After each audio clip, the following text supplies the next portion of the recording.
Welcome back, my Be Health Empowered family, to another week of Excuse Me, Doctor. And this show is our first one of February. So happy Black History Month to everybody. I am delighted to be back here with you this week. And of course, my name is Dr. Melissa Clark. Please call me Dr. Mel.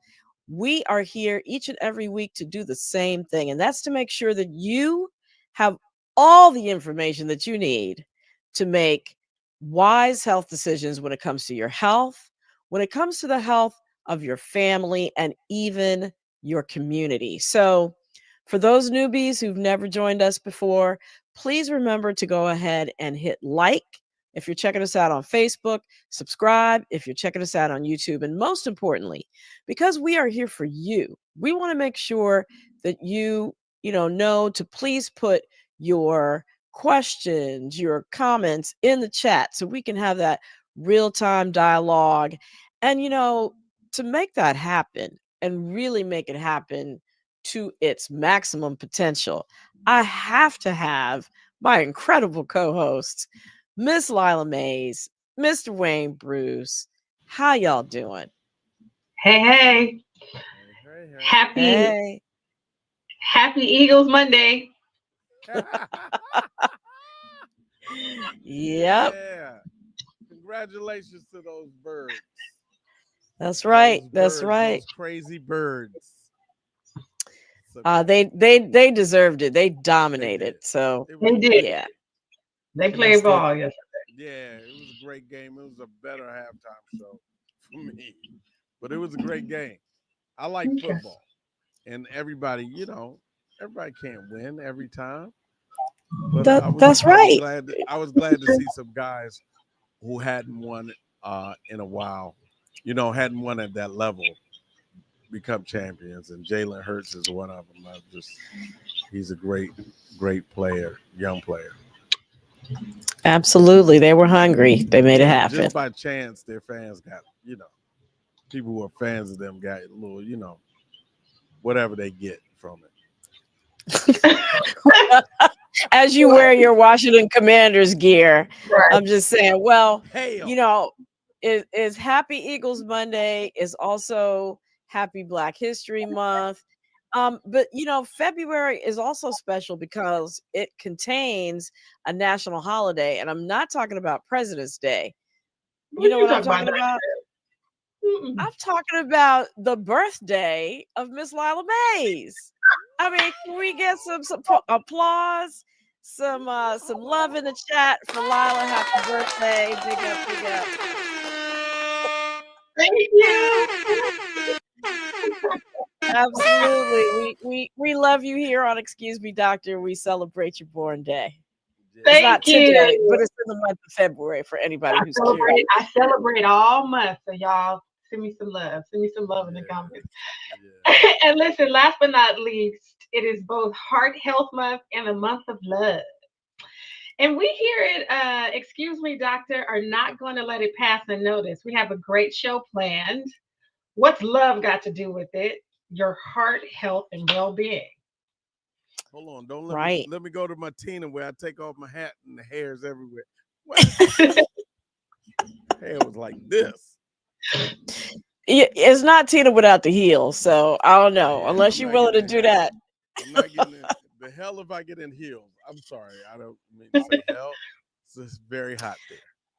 Well, Tina asked that question, and we thought it was a great way to make that connection between love and what people don't really think about as it relates to their health, right? Yeah. Is love, romantic love, and all the different kinds of love something that we need to think about when we think about our health? And we have an incredible guest who's going to come break it down for us. So y'all got to stay tuned. It's going to be a wonderful tribute to Valentine's Day coming up and to the love month, February. Indeed. Indeed. And what about Valentine's Day? Where does that come? I mean, So I feel like I do Galentine's all year round with okay. my Mhm. homegirls. But Yeah. I know there are a lot of women who actually celebrate together. They gather together and celebrate Galentine's, and it's nice. And I have participated in those celebrations. We get some bubbly and some treats, and it's not a male bashing situation. It's just loving on your girlfriends. Well, There Yeah, you go. look, hey man, as long as you love and love more, we gonna get to that one. But you know, hey, brothers can love too. Brotherly love is a thing, man. Like I yeah, Mm, love my brothers, like right. my close friends. I tell them every time I hang up, oh, if we on a phone call, I love you because if anything happens to any one of us, I want yeah. them to hear that's the last thing they heard from me, that I love I them. feel it. Yeah. That is beautiful. Speaking of brotherly love, the city of brotherly love, now won the Super Bowl. I'm just saying. There we go. Oh, we gotta come back to that though. Well, whatever form love Black history. takes, Look, we're going to answer that question tonight. What does love have to do with it? And explore how love connects to our health and to our well-being. cool. So Yeah. start sharing the show now. People I that mean, you want to know. You want to make sure all the haters in your life, go ahead, right. share it right now So with look, them. before we go there though, we have to go back into the week that was Yes. in health and That's right. wellness. There we That's go. right. So The look, weekly read. everybody knows, and we'll have footage soon of me and my health journey and me and my journey to weight loss. I don't even want to tell you. I know I look a little different. I know I look a little different on camera. Been working out. You can see the jawline. I'm a little different. So we'll be sharing it. But you know, I'm always in the I'm in the gym recently, not always in the gym. They have to chase me down. And you know, I see the brothers and the sisters just in on the squat racks with massive amounts of weight, or you always see the sisters on the squat racks. And now my trainer has me doing squats. So I know what it's about. Talk to us about it, Dr. Mel. Well, the thing is this: if you do nothing to strengthen your muscles as you get older, you're going to lose it, right? Use it or lose it, and you're going to get weaker over time. So some researchers recently coined the term activity snacks, which are really short bursts of exercise during the day that can help break up, your sedentary lifestyle. If you sit a lot, you have a desk job, because if you don't get up, you're going to lose that muscle. You're just going to get weaker and weaker over time. I like that idea of activity snacks. I mean, Me too. it Yeah. reminds me more of snacks, but I like it. It seems like it makes it more doable. So what qualifies as an activity snack? Great question. So this research group, they're out of Toronto, University of Toronto. They recommend 2-minute intervals of either walking or squats. Of course, the squats are more effective. But both of them actually show that it decreases the level of blood sugar, your blood sugar, glucose, going around in your blood. The fats that are going around in your blood helps get rid of those things. And but as you know, if you have high levels of blood sugar and high levels of fats over time, that leads to diabetes, which can cause complications of heart disease, stroke, kidney disease, etc. So these little activity snacks are the way to go. Yeah. Activity snacks. Man, so if you have a desk job where you're sitting all day, squatting a couple minutes does all this? Well, no, it's not a one and done. You got to do it throughout the day, right? Oh, So okay. the best thing to do is like set a timer every hour on the hour, get up, do your little 2 minutes of squatting or 2 minutes of walking, and then, come back and rinse and repeat in the next hour. All right. All right. So speaking of rinsing and repeating, I mean that whenever it rains, that reminds me of rain. Whenever it rains, I see rainbows, and there we rainbowing for heart health. I see we got up here as a second one. And Rainbow for heart. we're Talk free to us. associating. I love We that. free associated because that's what we do. Right, We right. artists. That's right. Well, we are rainbowing for heart health. And The heart is so precious. That's why we included it. It beats 100,000 times a day. That's roughly 35 million beats a year. And with every beat, the heart is pumping blood through your system, bringing nutrients and oxygen to your cells. And so it's so important to preserve your heart health and making sure that that heart muscle stays well supplied with blood and strong. So we have to take care of our heart to make sure we can keep taking care of us. So, what are some of the key strategies for that? So, we've talked about plant based diets, but variety is the key. So, focusing on 5 colors to get the nutrients to help keep your arteries clean, protect your heart cells and your heart muscle from damage. So, those nutrients are antioxidants. You might have heard that term, and phytonutrients, which just means, specific nutrients that your heart needs and your arteries need to stay healthy. Mhm. Wow. Let's run through the colors, Dr. Mel. I feel like I'm about to introduce my man from Reading Rainbow, but it's eating rainbow. It's eating rainbow. Let's All go right. through the colors. Yellow. Give- So think yellow peppers are a great thing to add into your diet. right. Okay, green. We all know about the green leafy vegetables. Get your broccoli, your spinach, your kale, your collard, your Swiss chard, all that's under green. Red. Tomatoes and beets, and tomatoes are even better cooked because it releases a nutrient called lycopene, which is not just good for heart health, it's anti-cancer and a bunch of other things. So Yeah, tomatoes and beets. we hear about a lot with men's health, like a pig. What about Mhm. orange? Carrot, sweet potatoes, oranges, and acorn squash. All should be on the menu. Sweet potatoes without sugar added. Yeah, yeah, yeah, yeah. Candied yams don't count. Oh, dang. I had about five. So, okay, white. White. So apples, bananas, pears. I mean, banana is not is white on the inside, just to be clear. Pears, grapes, and yeah, those are some great examples of the because each of these colors has the key nutrients. So eating the variety is really key for making sure that your heart and your arteries have everything that they need to stay healthy. So, Okay. I know Lila, you do smoothies a lot, don't Yeah, we do smoothies. Yeah. you? So you incorporate all the veggies in your smoothies? Actually, we probably, except for red, most of the colors are in the smoothies. It leans pretty green, Okay. but yeah, Hmm. there's some colors in there. Okay. And so you're All right. helping your heart. So yeah, yay and grow healthy. I mean, that's like a little acronym, right, Yeah. Dr. Mill? Hmm. Yeah. Oh, Yay for yellow, and then grow green, red, orange, white. Boom. Way to oh, I remember like. it. wow, wow, that, wow. Yellow like yay, like con. No, not like him. No, not No. that. No. Healthy, Yeah. yay, yay and grow.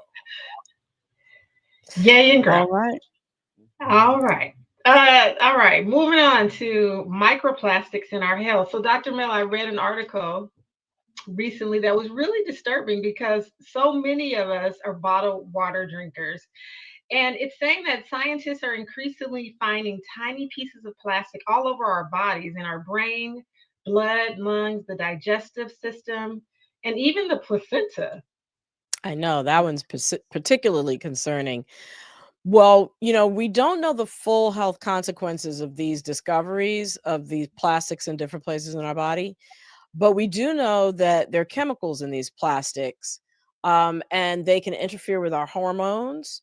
They can Mm. potentially affect everything from fertility to weight gain and even cancer and chronic inflammation. So it is something to be concerned of and pay close attention to. But what do we do about it? Because plastic is literally everywhere: water bottles, synthetic clothing, seafood, toothpaste. We even inhale tiny plastic particles from dust and pollution. I'm switching to filtered and not bottled water, but what else can we do? So, other than that, which is huge, avoid heating food in plastic. So, we all have the little, plastic containers that we save from the Cool Whip jar, and or the plastic was we bought. Asian food place. Right, exactly. Right. From your Chinese takeout. Don't heat food in plastic, period. Right. So use glass or ceramic containers. Another thing is reduce your plastic packaging of food. So instead of buying that bag of broccoli, buy fresh, unpackaged foods, whole foods, and decrease your prepackaged meals. And then use natural fiber clothing. So, your cottons, your wools, instead of synthetic fabrics that can shed microplastics.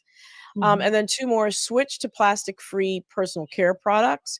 You can check your label for a term called microbeads or other plastic kind of ingredients. And then finally, vacuum with HEPA filters around your house or use air purifiers. Those can also reduce the plastics in your environment that are given off by various packaging that you bring into the house. Mm. Wow. So, if you just make these kind of small changes, that can help limit the exposure, protect your long-term health, and in the meantime, we'll try to, keep an eye on what's being found out specifically about ways that these microplastics are affecting our health. Yeah, we made a big change in removing almost all of our plastic food containers and switched over to glass. And I Mhm. found that stores like I know it's regional, but like Dollar Tree or the 99-cent store, you can find a bunch of Mm. that kind of stuff there. Yep. That's really cost friendly, FYI. Yep. Good point. Thank you. All right. So that's a weekly recap. What are we talking about next? What y'all think? It never grows old. It never does. What y'all think? So listen, I asked a bunch of people in all different ages this time because I we typically hit our demo, and meaning those of us on the panel, like our age group. But we asked folks from like 20 through 75 if they believe romantic love, in particular, supports wellness. And a couple of the young people said they weren't sure about that, but most of the people who were over 30, 40 all said emphatically they believe romantic love supports wellness. And I know we're doing a whole show about that, but Dr. Mill, tell us your thoughts Well, about well, I think it's a good lead in, and I'm going to leave it to our guest to really break it down for us. I got a ton of questions for him. it. Okay. So, but I would love, before we even jump into it, if everybody puts into the chat what they think. It sounds like those people who have been in love, meaning the people over 30 and above, are the ones who think that it does have something to do with wellness. But I want to Mhm. know what y'all think. Put it in there, let us know. And I think that's going to be a great little segue as y'all write your answers in the chat and what your thoughts are. I think that's going to be a great segue into our show. So thank you, Lila. And of Okay. course, thank you, Wayne. And we're going to see y'all back in just a little bit, because we're going to move on to talk about today's conversation, which is talking about one of the most or actually the most powerful force in our lives, love. So, whether it's the love that we share with a partner, a friend, a family member, or even self love, love plays a critical role in our well being. So, if you've ever wondered why love feels so good or why heartbreak can actually hurt, today we're going to be diving into the psychology of love and how it affects our minds, our bodies, and even our longevity. So, even if you're in a relationship, if you're single, or you're just curious about love's impact on your health, make sure that you stay tuned in. And like I said, share, share, share, because we have an incredible guest. His name is Dr. Bruce Purnell. He's a psychologist, author, artist, speaker, and community activist. He is the founder and executive director of a community based nonprofit called the Love More Movement. Welcome, Dr. Purnell. Thank you so much for joining us for this really important topic. Love more, love more. That's right. So let's first of all start off. A lot of people, when you say love, especially in February, all they think about is romantic love. So let's start off by talking about what are some of the different kinds of love? Wow, that's probably one of the most, probably the most sought after ideas. Like, what is love? Is it romantic love, friendship love, familial love, selfless love, playful love? And it's well, the energy of love. And I want to put that out there because we rarely see it love as the energy of love. It's always love that comes through. It comes through us, or in some way, it's not the energy itself that we can participate, we can share, we can move through. So I'm gonna put that out there also as the energy of love. Uh, but whether we go from romantic or friendship to a lot of people talk about agape, that that selfless, unconditional love, ludus, the playful, pragma, the practical love. But it's been often like studied and looked at and try to, we have to label everything. So it's less as we break it down Right. and think Well, about I've never heard of practical love and playful love. What are those? what ludus is kind of that playful love. It's just like we're we're not serious. It's just like a lot of people we move and we kind of don't commit in this piece, but we're able to play with it. Like it's fun. It's fun, but it's not. It never gets possessive or heavy. It's just you probably experienced it before with brothers out here, like but it's yeah, but they're gonna And then lose what this. about practical? What about practical love? So it it makes sense, right? It so as we go, and that's more on commitment, and so I think pragma is what they call pragma love. So Mm. it's committed. It's what we know. It fits our standards. It's we kind of have it boxed in a way. It's Mhm. practical. It makes me Uh, think about love languages and like acts of service, right? Doing things as a way of expressing love. But so let's talk those different types of love. One of the ones that you mentioned selfless, but what about self-love? And why is that just important as a foundational piece of overall well-being?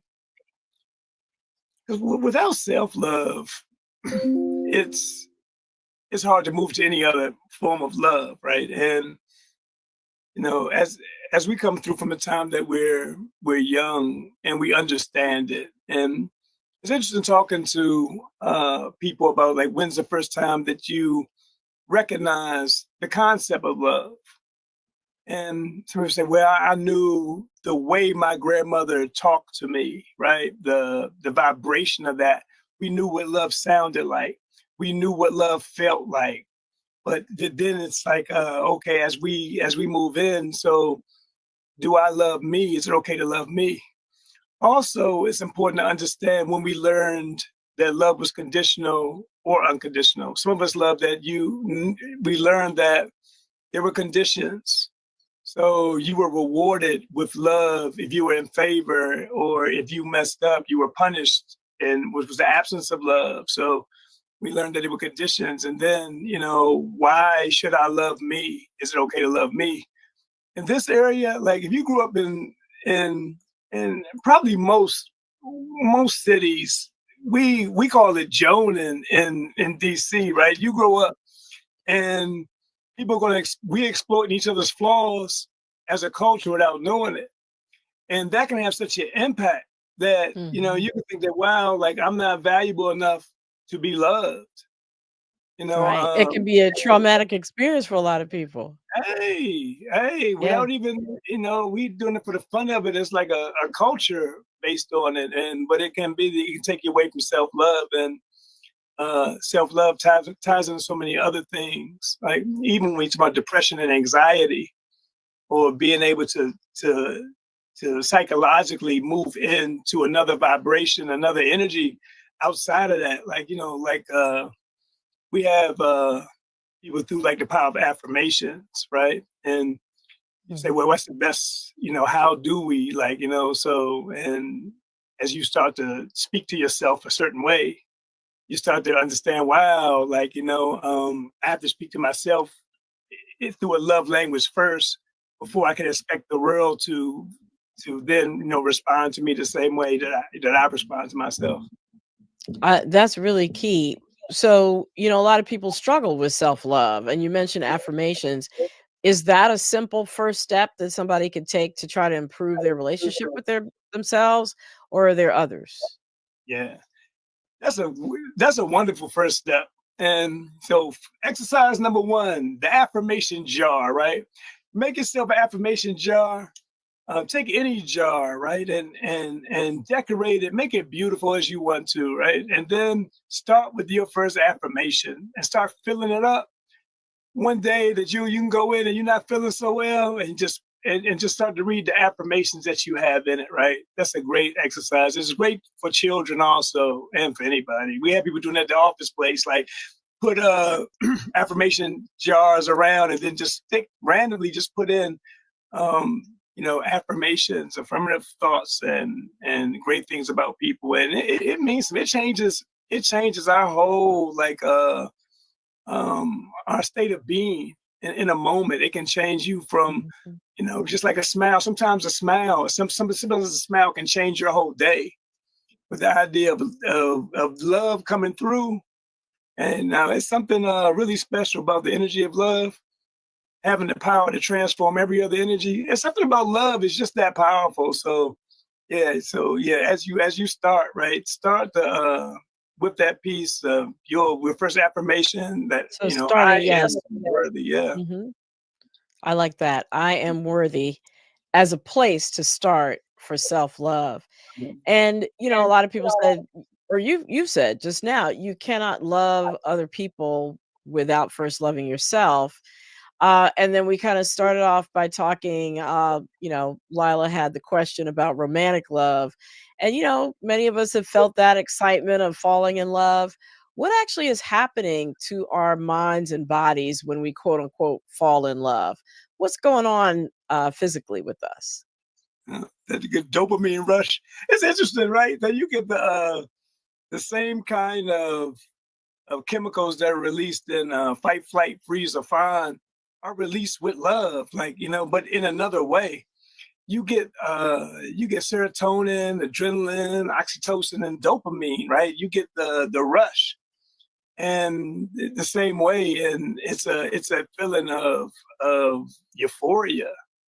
Love can be euphoria, and it could be I think it's the state that we're supposed to be in. We're supposed to be in love and in joy. Like we're supposed to be in joy, in love. Like that's how we're supposed to be, like living, not like, living to avoid trauma, but living to increase joy. Hmm. And what effects, let's talk a little bit about the physical effects of both self love and quote unquote being in love or even love of a friend. Um, can it actually improve brain function, for example? Yeah, man. Actually being in balance improves everything. Like, it's like the human machine, like, right? If we look at the body as a machine, allowing our spirit to experience the physical world, that machine is a magnificent machine. And the idea of we have a homeostasis piece, like everything was meant to work right. And there's something about like this being in that vibration that calms other things down. Like it slows down the heart. It lowers the blood pressure. It actually brings you back into a state. Just it's like a recalibration mode. Like love recalibrates us Hmm. and slows us down and makes us happy. Like and that's the state that everything kind of works right when we're kind of in that vibration. Right.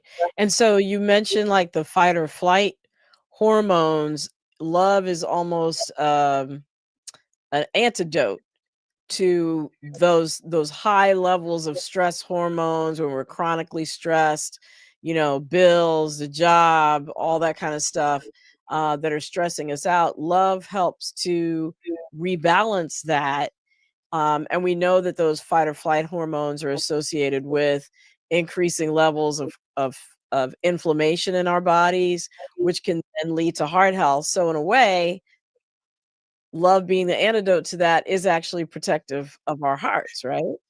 Most definitely. And it's we could take years, like unresolved trauma and your body being in fight flight mode, like so adrenaline and things have been releasing your body all the time. You prepare for the next traumatic episode. Takes years off your life.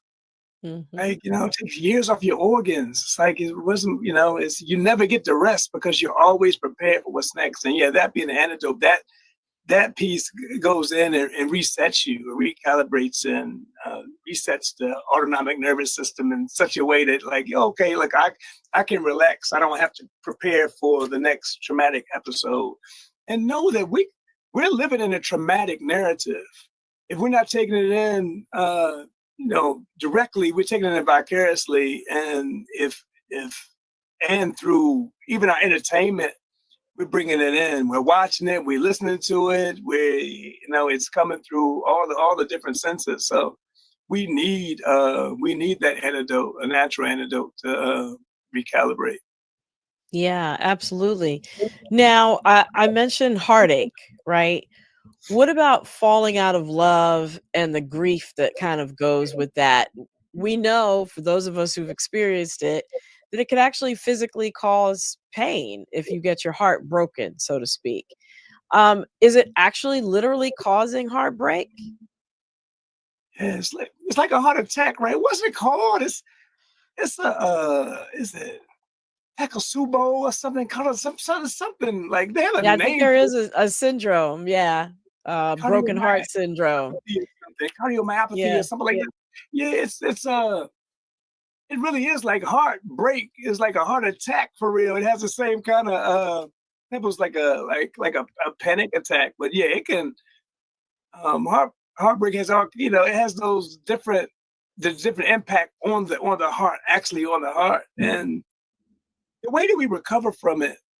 And I really want us to understand, that especially with children, and because when we talk to even adults that had a traumatic uh first the first heartbreak, and somebody said just get over it, just this, it's like, wow, like, we yeah, I want us to be much more compassionate about, like, our emotions, and to really understand that it's real. That heartbreak is real.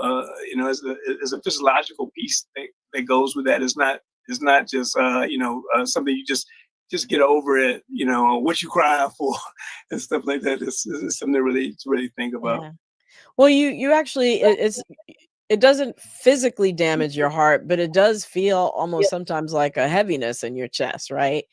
But it's a form of trauma, as you mentioned before. And so, what are some of the ways that we can process that trauma if it does happen to us?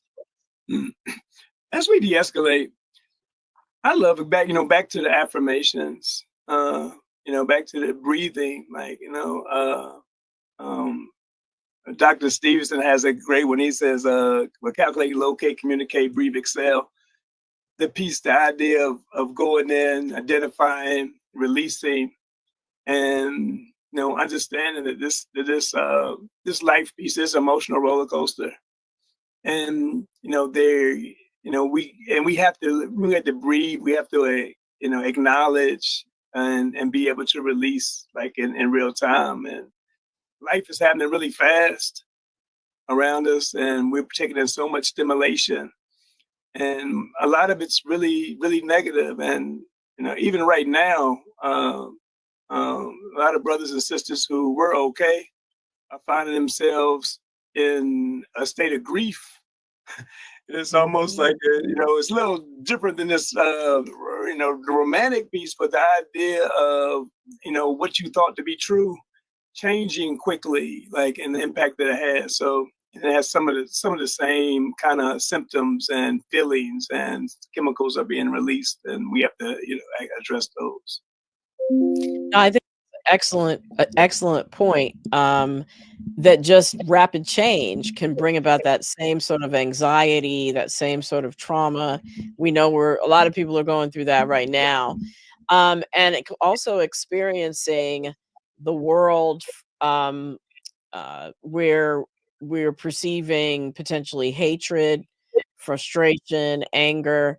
So on a personal level, if and on a personal level, I should say, the the other sort of negative emotions like jealousy, holding grudges, resentment.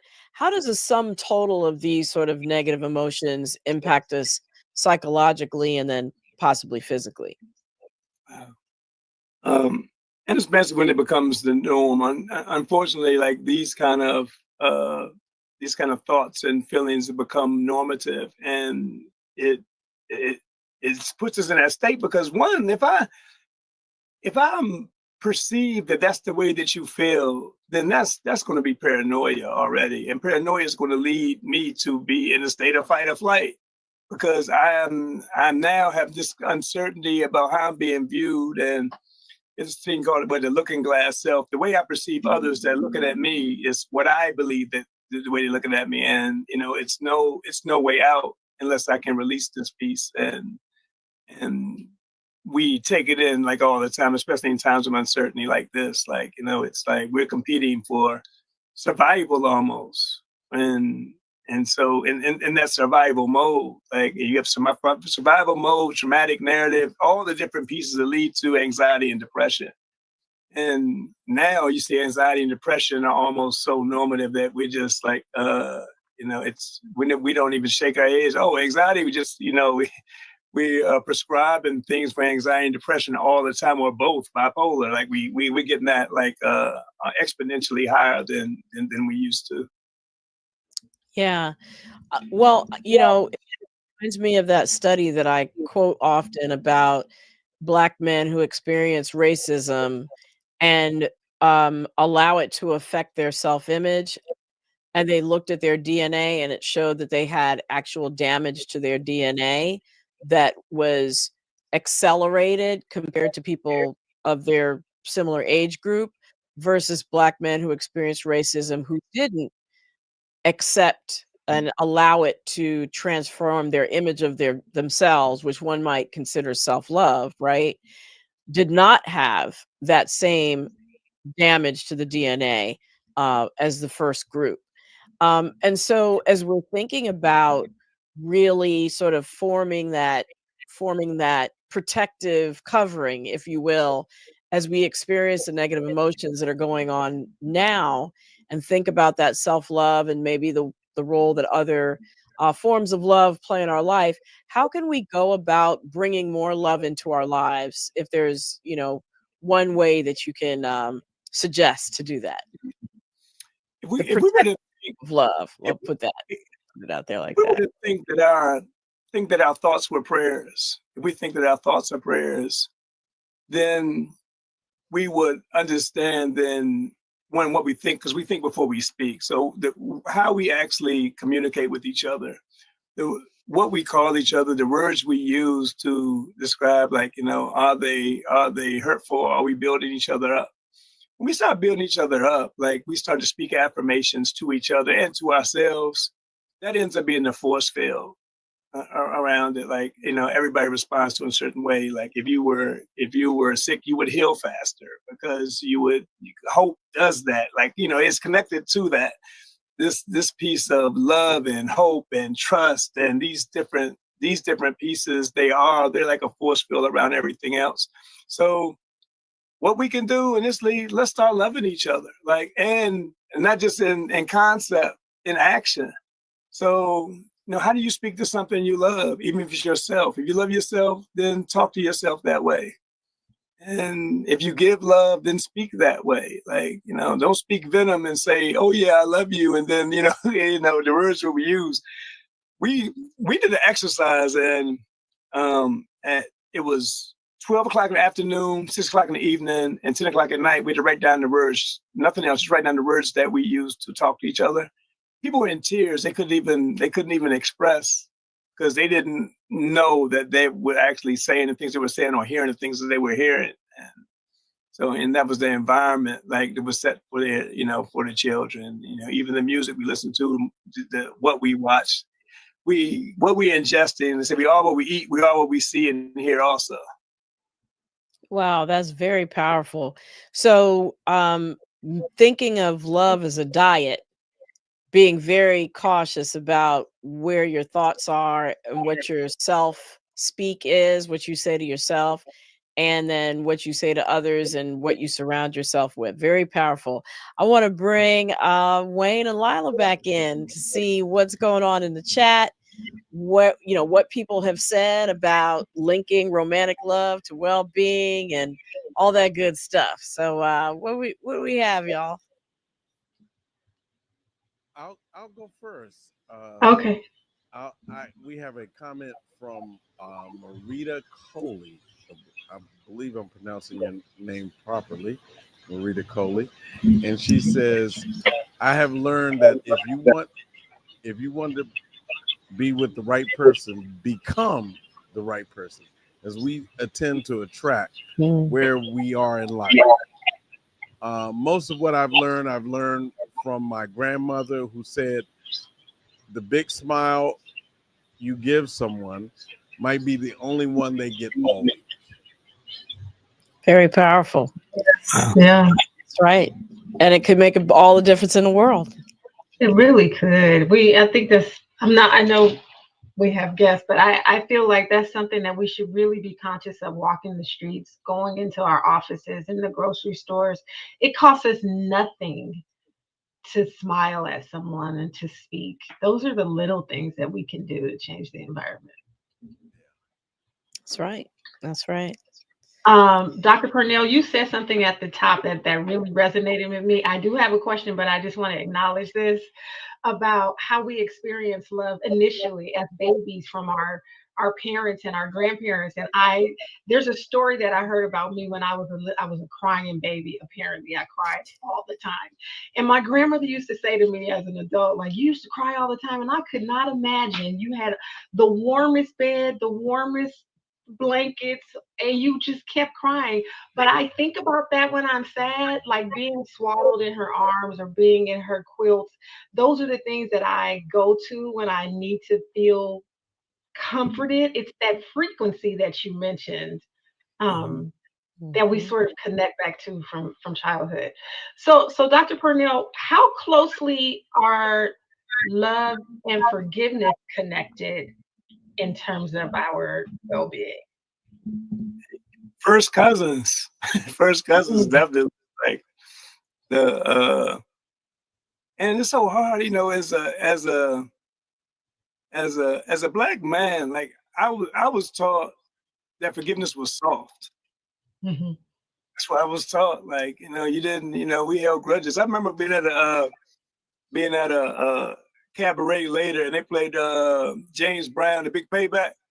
Man, everybody jumped out. They identified completely, like, "Yeah, revenge!" Like, we know revenge, right? But forgiveness. Who talks about forgiveness? Like, when we was young, we learned about who won the wars and what they got. We didn't learn about reconciliation and peace or any of that. So the idea of being able to go in and really forgive, and we're starting a forgiveness challenge within our organization. Like, we're starting the forgiveness challenge. Like, stop about forgiving somebody, and we want to make that go viral, because it's so important to release that peace and understand that, we have to be a generation of cycle breakers. Somebody has to break the cycles, and to do that, like, it's going to take forgiveness, and love and forgiveness is their cousins, and that's the way out. We got to love our way out of this mess. There's no other way out. We have to love our way out. And it's ironic, I love the Super Bowl performance, but a lot of it was about being petty.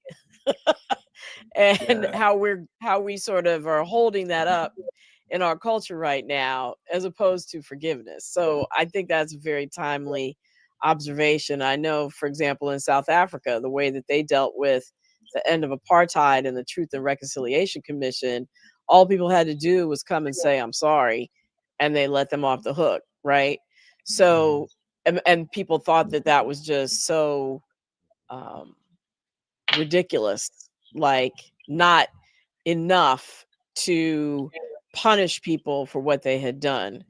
But you're saying forgiveness is very important for well-being, is what I'm hearing. Yeah. And thank you for saying that about the Super Bowl halftime piece, right? Thank you for saying it, because it's like things are reinforced and we kind of replicate what's reinforced. So now, like, if you get a Grammy off a diss track, I mean, diss track's a diss track, but you the Grammy, I mean, what are you saying? You're telling me that that's what I need to be producing. And we need an escape out of this. Like, we don't need to, like, really, the energy of that. I mean, I work with young people and help them work toward mediations and teaches, because it turns all the way to gunplay. And it's like, hey, we need to release that piece and go the other way with it. Like, and we don't need for that to be reinforced. So, and no shade on anybody's creativity or anything, but we need a healing energy here. Like, we need that, especially those that are leading, have the ability to lead and get a message and a voice out in front of millions of people. Let's let that message be a healing, loving message. I don't think we want to lack any creativity with that, like, by having that kind of, energy attached to the genius. And there may be some disagreeers out there, but I'm 100% aligned with that. I won't say I disagree with that. I will say that there are some other sides. I mean, I don't want to get into that. That's my profession, so I won't get into that. But but I will say this. People and our leaders, our great leaders, have said, turn the other cheek, and turn the other cheek. And when you run out of cheeks, what do you turn? Do you keep turning the cheeks? I mean, I'm quite sure, some people might look at the other cheeks for you to turn, but after a certain amount of turning other cheeks, when do you walk away and concern yourself about self-love? Without somebody, you've tried, you've given it all quite a few times. When do you concern yourself about self-love? I hear that piece all the time, and I truly, like, what gets me through is, like, I really believe that love wins.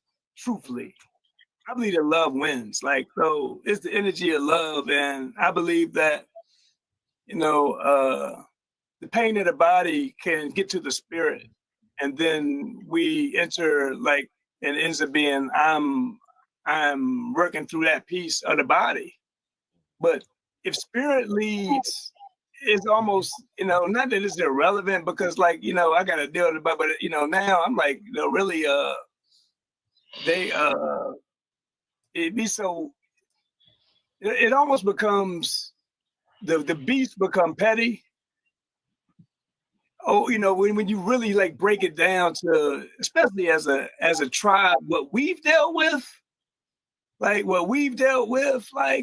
so that's why you can't tell me that we don't love each other. Like, even though, like, the narrative that we've been presented with may indicate that we don't love each other, but I know what we've been through.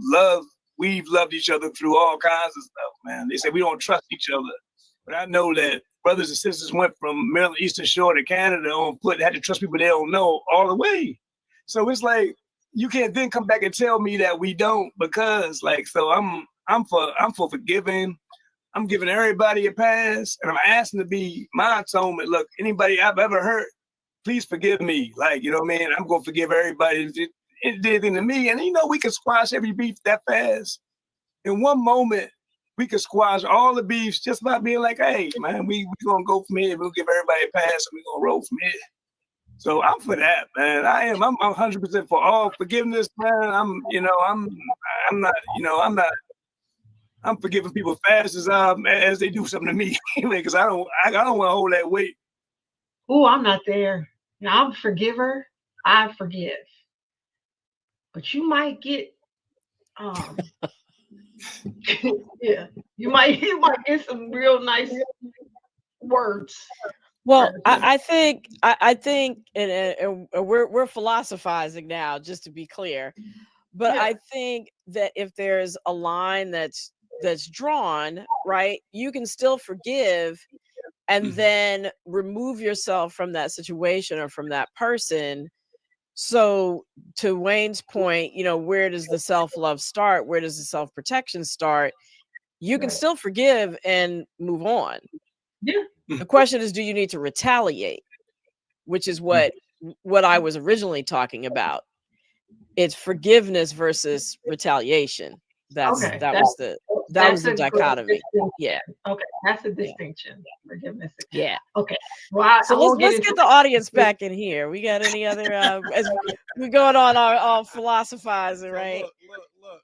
I had to go with our great friend of the show, Yvonne Smith, and she has several, but let me bring in two. First one is, how much does trust play? And the second one is, how do people handle infidelity when they still love the person?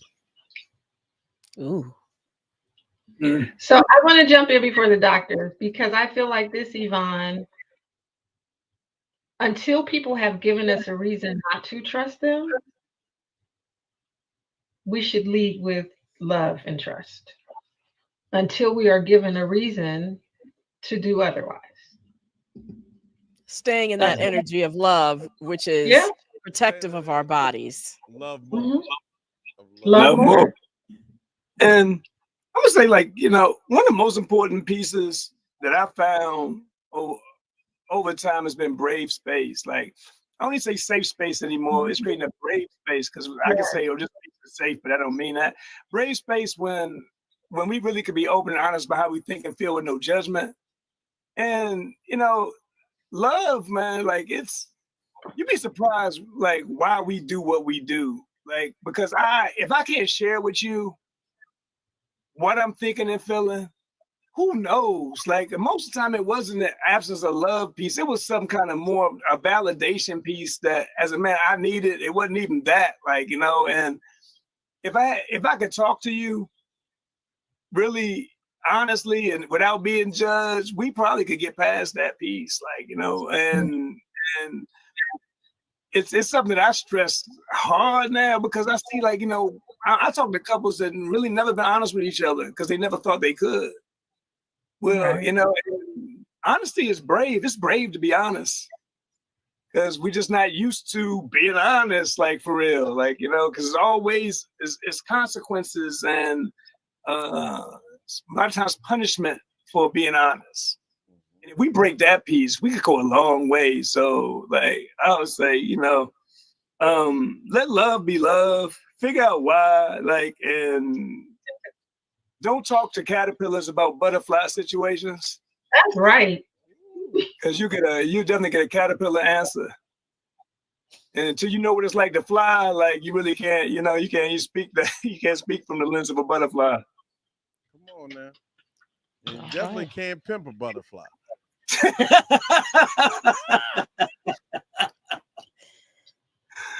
That's right. No more. Come on, Kendra, on our mind.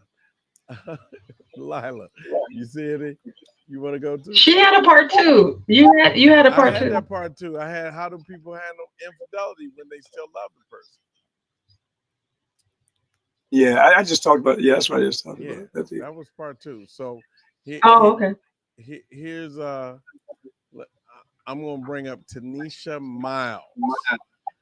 Tanisha says, I'm learning the forgiveness starts with healing residual pain and trauma. After relinquishing that internal struggle, there's a natural inclination to forgive. What's your thoughts? Wow. I'm in total agreement. Like our process, we say atone, forgive, heal, grow, thrive, love, transform, be in the process, right?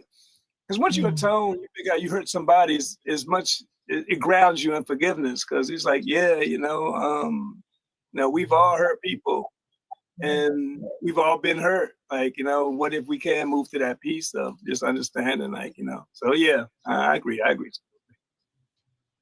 Right. That self forgiveness is as important as the self love. Yeah. You can't forgive others unless you can forgive yourself. Yeah. So in a world where social media has just taken over, how do folks Dr. Purnell's already shaking his head. How do folks maintain real authentic connections when they're buried in their phones so often? Yeah. We gotta go inside, like even because we've created the outside. Like it's almost back to the yellow brick road. Like so, like part of I created a simulation on the yellow brick road to understand, because we go outside and look for something that's already inside. But if you're dealing with trauma from home, you can't click your heels like Dorothy because you're running from home anyway. So now you just stuck on the yellow brick road. But the idea of being able to go inside this piece, because the internet and all that it's just a machine. It's a machine. It's a tool. We're using the tool. Sometimes we look at it like it's a living thing, but no, it's a tool where we have access to tap into the voids, and what the voids attention. I get really worried, especially with my young girls, like, because they learn the more clothes they take off, the more likes they get. And once you learn that, they almost, it ends up being that, like, as a piece, because the void is attention, and I want likes, and now I'm looking for, well, how do I get likes? So that when we go inside and inside ourselves, and we figure out that, dang, everything we're looking for is there for real. Love's not outside, it's inside. Like the home is inside of us, and everywhere we go, we take it home with us. It's not something that we're searching for. It's a different perspective. If without that perspective, like you fighting a machine that is we have no control, because it's gone. Our kids are exposed to so much by the time, like, you can't even stop the exposure. You can try your best, but it's everywhere. Yeah. And also too, you mentioned dopamine and serotonin. We get those things by looking at social media and the likes and all that. And we don't have to do anything but click and scroll to get it. Versus authentically engaging with each other is hard, because then you have to use that forgiveness muscle. You have to use that grace muscle. You have to use all those other muscles to still get that same dopamine and oxytocin. And so it's harder. And I think that's where, you said the word brave. We have to show up bravely in those spaces. So I just want to thank you for all that amazing knowledge that you just shared with us. There is truly, truly a connection between love, our emotional, physical, spiritual, and physical well-being. Thank you so much. Thank you, Be Health Empowered Family, Wayne, Lila, Dr. Purnell. And until I see you, be wise, be well, and be health empowered.